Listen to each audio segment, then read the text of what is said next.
بسم اللہ الرحمن الرحیم۔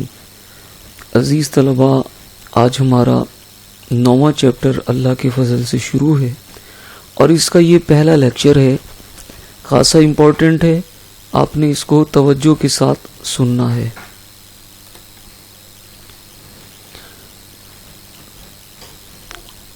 چیپٹر ہے ہمارا اسلامی جمہوریہ پاکستان کی معاشی منصوبہ بندی اور ترقی۔ آپ کی بک میں پیپر میں لانگ کوسچن آتا ہے، معاشی منصوبہ بندی کی تعریف کریں اور اس کی اہمیت بیان کریں۔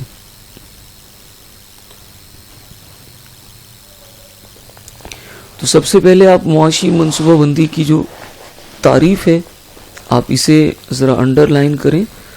قومی معیشت، معیشت کا مطلب ہوتا ہے روزگار، کاروبار، تجارت، جاب۔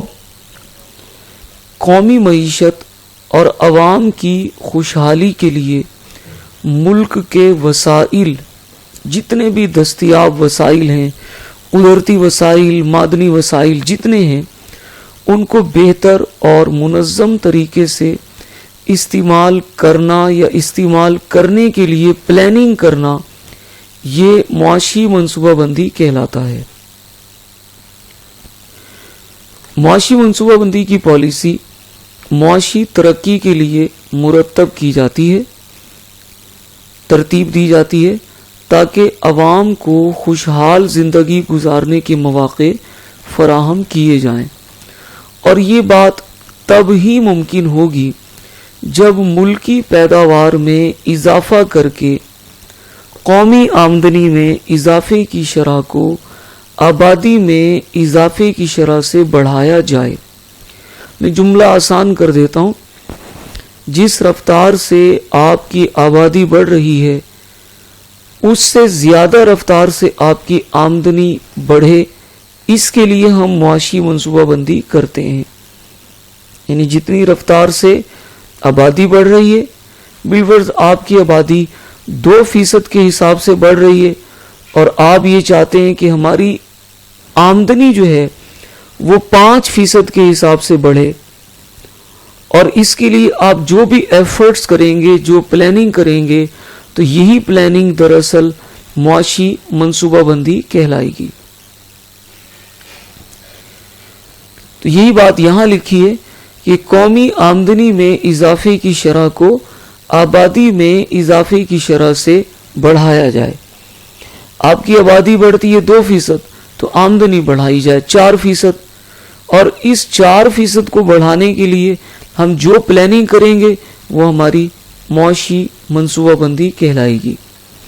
معاشی منصوبہ بندی کے لیے ایک قومی منصوبہ بندی کمیشن ہوتا ہے جو ملکی وسائل کو بڑھانے کے لیے جامع منصوبہ بناتا ہے۔